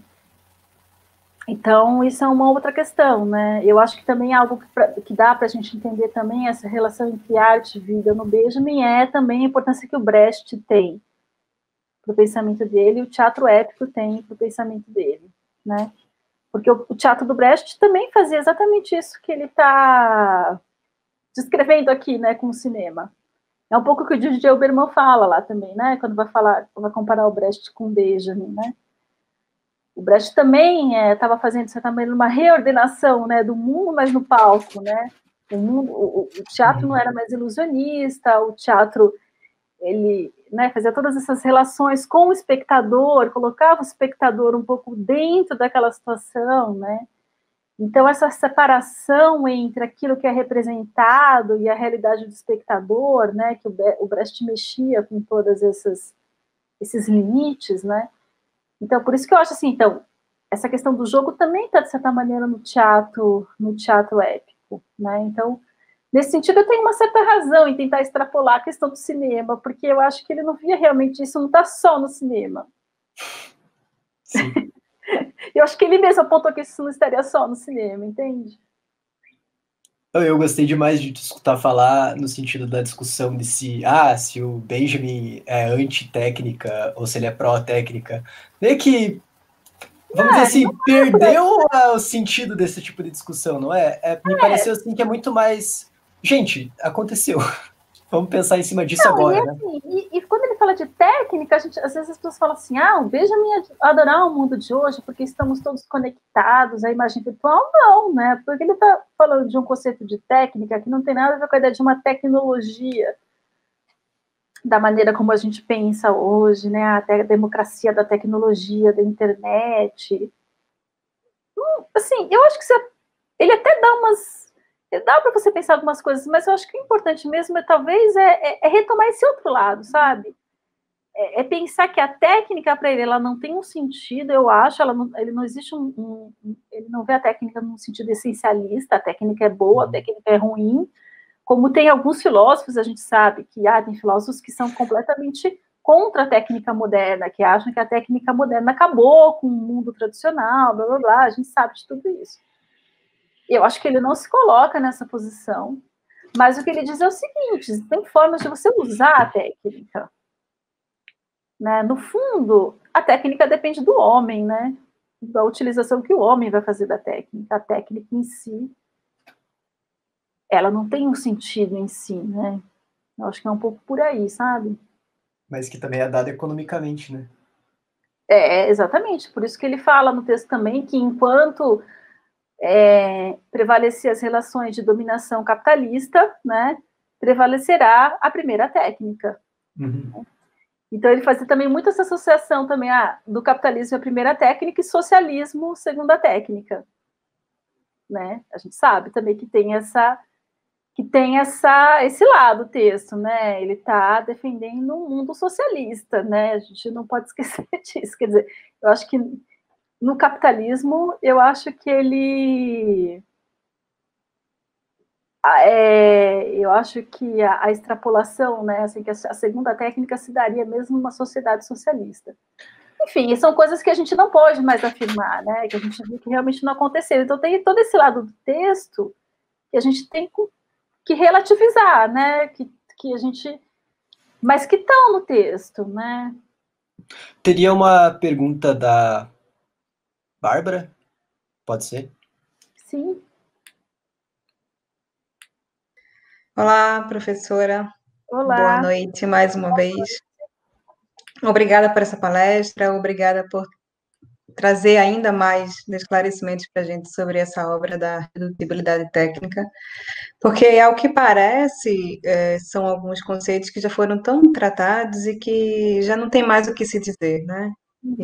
E com Benjamin isso não existe, sempre tem algo a dizer. Então, muito obrigada. A minha pergunta vai um pouco sobre as obras que você trouxe. Você colocou muito bem o fato de que a sua proposta em trazê-la é a experiência que elas demandam, né, da participação que tem o público com elas. Mas uma coisa também que me chamou a atenção é que, pelo menos na minha percepção, eu sinto um movimento muito forte dentro delas. Para mim, elas sugerem um movimento. E especialmente na obra da Lygia Clark, nos Bichos, eu vejo um movimento tão claro naquilo, e a possibilidade de significações que aquelas obras trazem é rica, né? Me faz lembrar muito o conceito de alegoria que ele trata lá no drama barroco, né? As múltiplas e múltiplas significações que a alegoria traz. E aí, se você puder falar um pouco mais sobre isso também, eu agradeceria bastante. Tá. Bom, obrigado pela sua questão, Bárbara. Eu acho que você pegou bem por aí, assim, eu acho que pensando nessa comparação, né, com o cinema, quando ele vai falar do cinema, o Benjamin coloca bem isso, né, que ao contrário da escultura, que é um todo fechado, né, e acabado, quer dizer, o Michelangelo não pode refazer a Pietà, ela está lá, ela existe, você, né, ela é aquilo que ela é, ela é fechada. O cinema não, né, porque o cinema para o Benjamin, apesar, óbvio, você tem um filme que é montado, você tem uma montagem, mas a gente sabe que para se chegar naquela montagem, eventualmente foram tirados milhares de frames, né, e aquilo ali pode ser montado de uma forma, aquelas mesmas imagens, elas podem ser montadas de uma outra forma.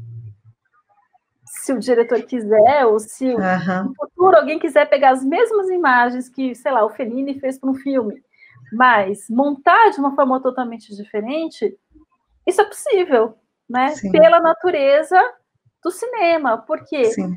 o cinema é uma arte, para usar um termo que eu acho que é muito próprio, e que é muito, eu acho que tem muita influência para o Benjamin, ela é construtiva, né? Ela é uma construção.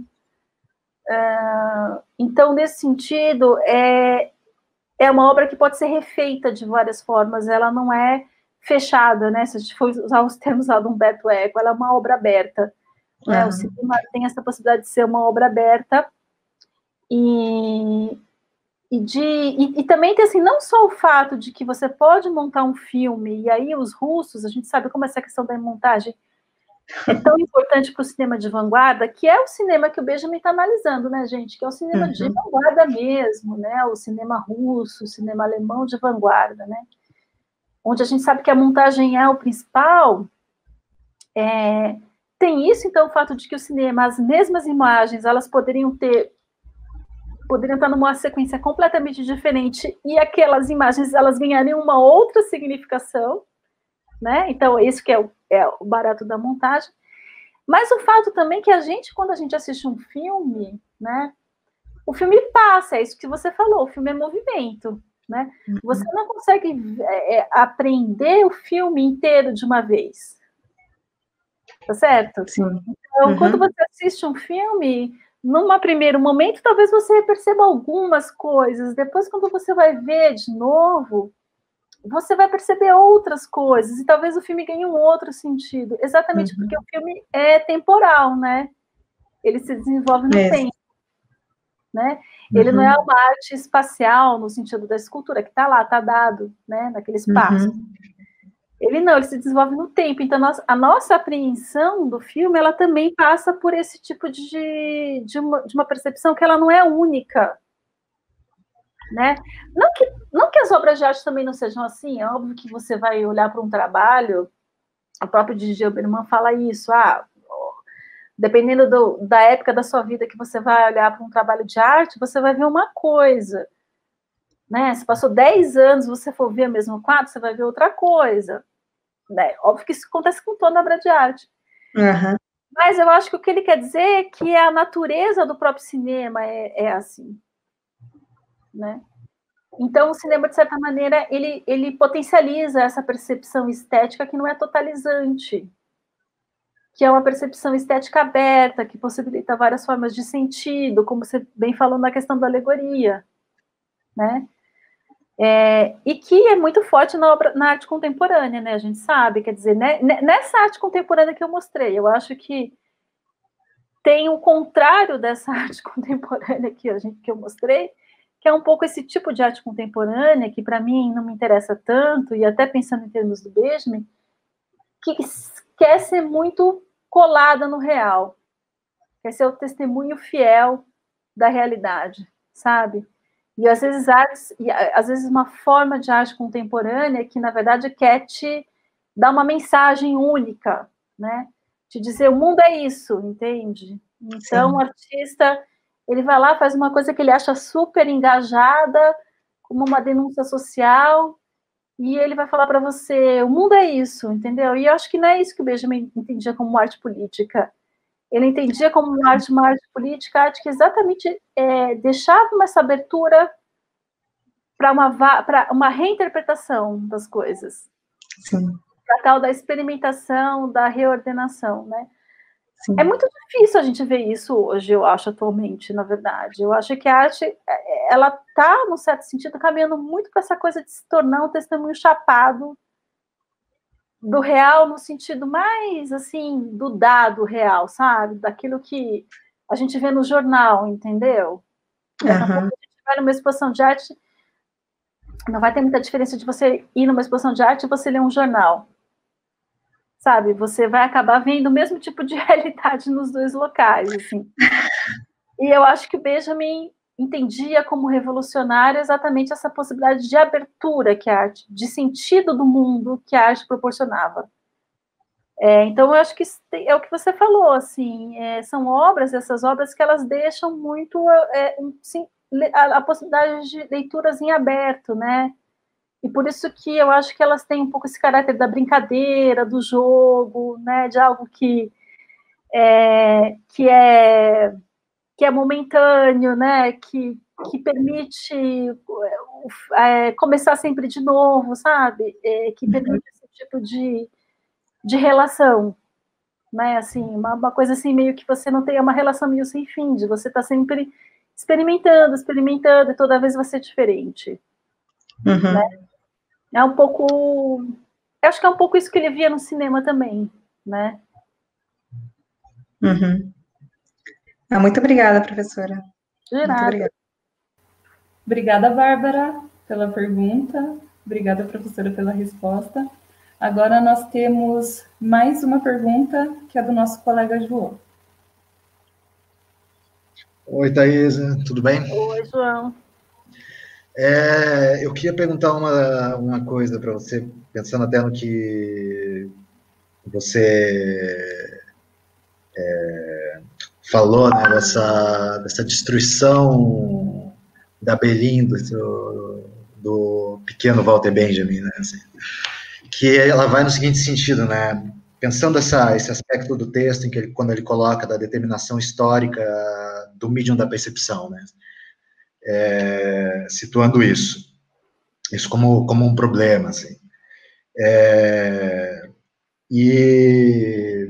E daí, bem, como é que a gente pensa que a montagem ela poderia ser uma eventual reordenação, né, desse mundo das coisas, e daí logo essa percepção poderia ser determinada de uma outra maneira, frente a essa montagem, ao cinema que reordenaria ela, até por esse papel participativo que já foi bastante comentado aqui, que acho que está implícito na própria ideia de determinação do medium de percepção. Mas ele abriria para outras condições de experimentação, né? Mas um dos pontos que eu queria trazer que é o da tatilidade, né? Que quando ele citou o cinema com a tatilidade, anteriormente ele vai colocar o problema vinculado também à arquitetura, enquanto a primeira arte de massas, né? E por isso trazer essa questão da destruição da cidade, né? como é que a gente pensa isso, se isso vem a ser um ponto cego ou não, se por um lado a gente pode ter o cinema como algo que desmonta e remonta o mundo, reordena ele, reordena as condições de experiência, redetermina a percepção, mas do outro lado a gente vai ter a arquitetura como algo que também influencia tatilmente, influencia esse mídia da percepção de uma maneira violenta e a todo momento, na medida em que a gente está a todo e qualquer momento dentro de algum espaço e que está sendo manejado de uma maneira, está sendo determinado enquanto mercadoria, né? enquanto mercado imobiliário, enquanto algo que não sei se propõe tanto quanto o cinema, ou tem tanta abertura quanto o cinema, para reordenar a condição de experiência. Então, como algo que influi sobre a experiência de uma maneira mais ampla, pelo menos temporalmente, contínua, e que está sendo continuamente determinada.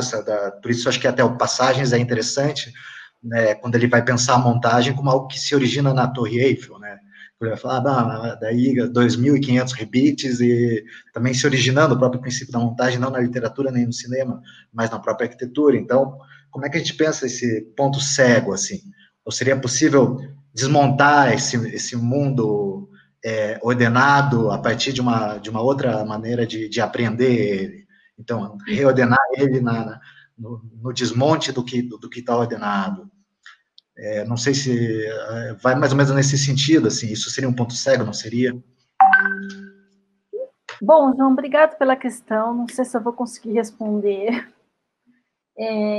Esse conceito de tatibilidade do Benjamin eu acho bem complicado, não complicado assim, complicado assim, porque é difícil mesmo, eu tenho inclusive um orientando de doutorado que está fazendo um doutorado só sobre esse conceito, porque eu acho que ele tem muitas ramificações, assim.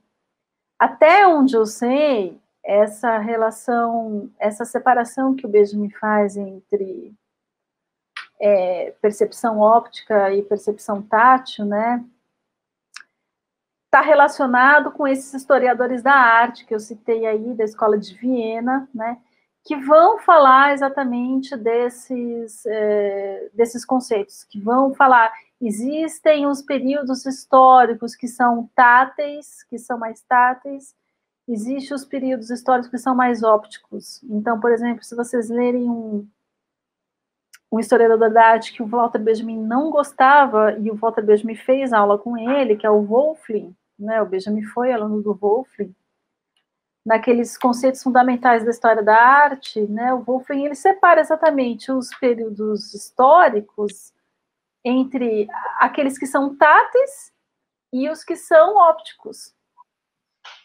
Então, de certa maneira, eu acho que o Benjamin está querendo retomar esses conceitos que tem ali um enraizamento na história da arte, que era feita na época dele, nessa história da arte, que a gente não conhece muito, que a gente lê muito pouco, né? Mas que foi extremamente importante para o Benjamin, né? O Benjamin tem lá um daqueles currículos que ele escrevia, né? Para pedir emprego, né? Para pedir bolsa, aqueles currículos que ele escrevia dizendo quem sou eu, de onde eu vim, quais meus interesses, né? Quem eu li, não sei o quê. Tem lá num desses currículos, né? Ele diz nos currículos, né? Que o primeiro autor que foi muito importante para ele quando ele era jovem, aí quando ele está pensando assim, quando ele está escrevendo o drama barroco alemão, que ele vai começar a pesquisar várias linhas de historiografia da arte, né? Ele fala, é o Hegel, o Alois Hegel. A gente não lê o Hegel, entende? Então, assim, a gente tem que pensar um pouco que esses conceitos que ele tá, aquela velha questão, né? Que a gente sempre se depara quando a gente estuda o Benjamin. Ele sempre está reciclando algum conceito ali, que não é à toa, que vem de alguma outra coisa, e que ele está tentando um pouco repensar para lá o que ele está querendo dizer. O conceito de tatibilidade, que ele vai tentar aproximar o cinema e ao mundo moderno, então, sei lá, eu acho que assim, a questão é, o mundo moderno é o mundo da percepção tátil. Se a gente for pensar em períodos históricos, né, da forma como esses historiadores da arte separam os períodos. Então, o classicismo é óptico, é pictórico, né? A época medieval, se não me engano, é tátil. O barroco é tátil, tá certo? Então, isso bom, isso é importante. O barroco é tátil, né? E é mesmo, né? O barroco é um período histórico extremamente sensual.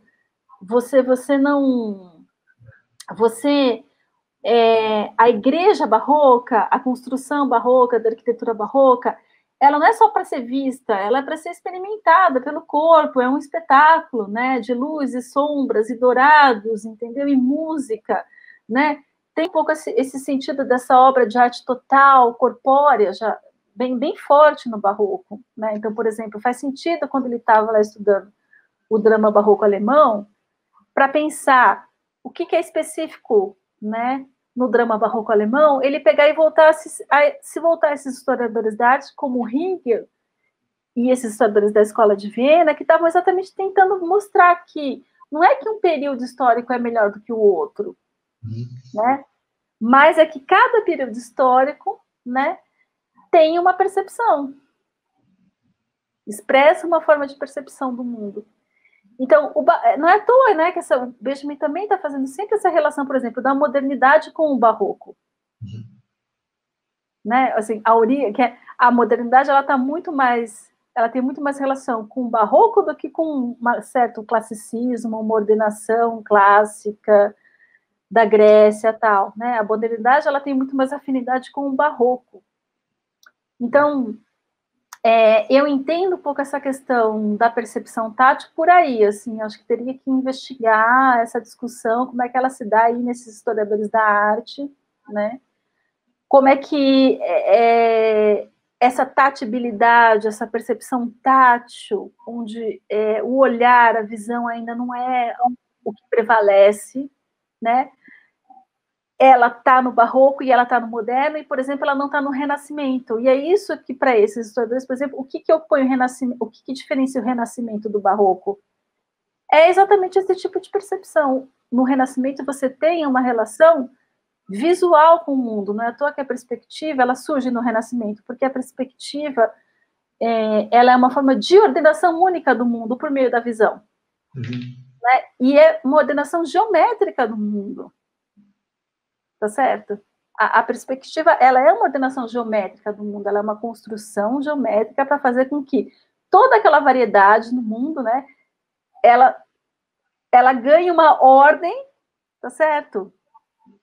E ela apareça ali naquele quadro, né, como uma ordem natural. Enquanto no barroco você não tem a perspectiva única, né? Se você vai nos quadros barrocos, você pega e compara um Rubens, um Rafael, né? O Rubens, quando você chega na frente de um quadro do Rubens, parece que os corpos estão caindo de dentro do quadro, porque eles são tão volumosos e a perspectiva, o que eles chamam de uma perspectiva meio all over já, né? Você tem vários pontos de perspectiva, você não tem uma perspectiva única que ordene o sentido do quadro, você tem muita coisa aparecendo ao mesmo tempo, você tem a ideia de movimento, óbvio, e você tem a ideia desses corpos que parece que estão caindo para fora do quadro, que eles nem cabem naquele quadro. Bom, a experiência de uma igreja barroca, né, que a gente não tem mais essa experiência com a igreja barroca, né, a gente perdeu essa experiência, mas a gente sabe que uma igreja barroca, ela era quase uma ópera, né, era uma grande encenação. Você tinha a pintura, mas a pintura, ela era um elemento que estava junto com a música, que estava junto com a luz, que estava junto com o brilho do ouro, né? Então, nesse sentido, é completamente tátil, né? É uma percepção tátil do mundo. É uma arte tátil, o barroco é uma arte tátil. Então, acho que o Benjamin está tentando pensar isso em termos do moderno, né? Eu acho que para ele o moderno é tátil, a gente percebe isso, por exemplo, quando ele fala do Baudelaire, né, todos os textos que ele fala do Baudelaire, aí a obra das passagens, o fato como ele insiste que o Baudelaire é um artista, é um poeta que ele vivia na cidade, né, ele ficava perambulando na cidade, e que só à noite ele se recolhia para escrever os seus poemas, né, e o que ele escrevia, aquela imagem que ele tem do Baudelaire, aquele caleidoscópio ambulante, né, que depois que fica no fluxo da cidade, né, recebendo aqueles choques, né, ele fala de choques, né, que eu receberia choques, né, que estão aparados com o corpo, né, e que depois, na hora que está todo mundo dormindo, vai tentar dar uma forma para essa experiência tátil, por meio da linguagem poética, por meio da poesia. Então, assim, eu acho que é um pouco por aí. Eu acho que para o Benjamin, a modernidade, né, a modernidade que é a que ele viveu, que talvez não seja mais a nossa, porque a gente não tem mais essa relação com a cidade. Né? Pelo menos eu não tenho mais essa relação com a cidade, né? Quer dizer, o Benjamin, ele viu nascer as grandes capitais, né? Modernas, né? Aquele fluxo intenso. Então, quando ele fala muito de Berlim, o que era, e depois se tornou, né? É porque eu acho que é isso, assim, eu acho que para o Benjamin a forma de percepção que domina a modernidade em todos os campos é a tátil, é a tatibilidade, entende? Mas será que é uma reflexão, assim, no Benjamin também? Acho que pode ter, né, sendo leitor de Hegel e tal, é uma circunscrição epocal, né? O quê? Da tatilidade, talvez, acho uma circunscrição epocal. É que eu havia uma leitura minha que ela era muito mais, que ela era expandida, né? Mas, então, eu acho que eu acho que assim, eu acho que isso está no Hegel, eu acho que está no Hegel essa ideia de que cada período histórico tem uma percepção, né?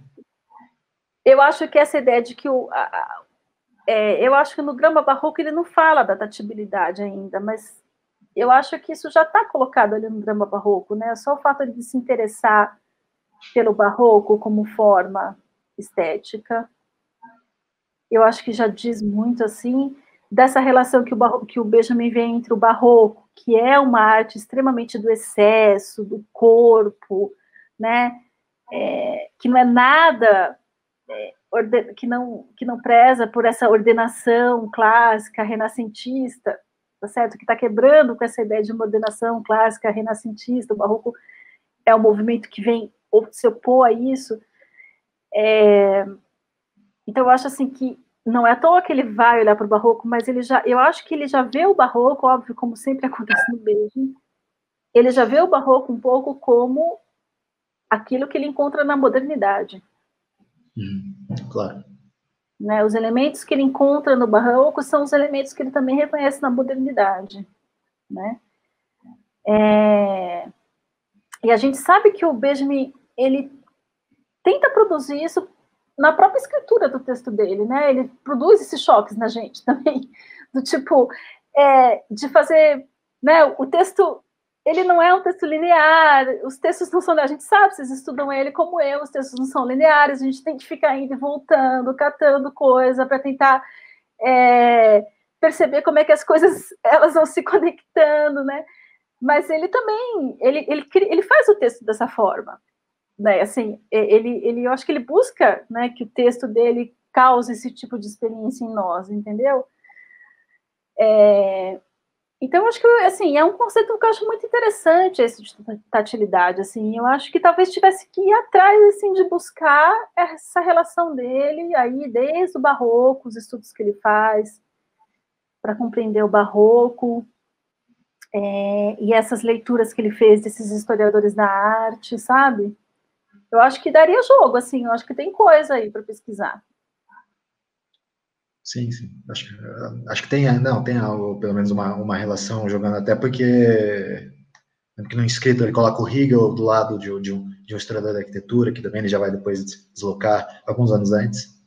Mas muito obrigado pela... Eu acho que é um caminho aí grande, assim, e aí depois como é que pensa uma coisa que o Hegel, de novo, né, uma coisa que o Hegel pensou, para pensar a arte medieval, o gótico, ele vai querer usar para pensar o cinema.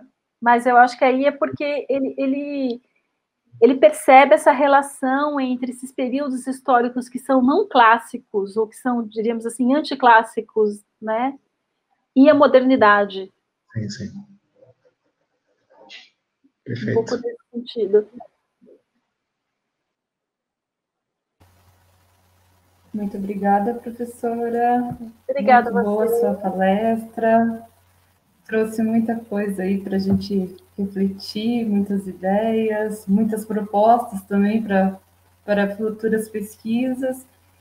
A gente vai encerrar agora e eu agradeço a disponibilidade da professora em estar aí compartilhando mais um pouco. Tá bom, do que obrigada a você, você, gente, foi um prazer. O Colóquio Walter Benjamin é organizado pelos estudantes da Universidade Federal do Paraná e pelo GT História das Filosofias, com o apoio da editora da UFMG e do NESEF, do NESEF Gefilo e do GS PBC.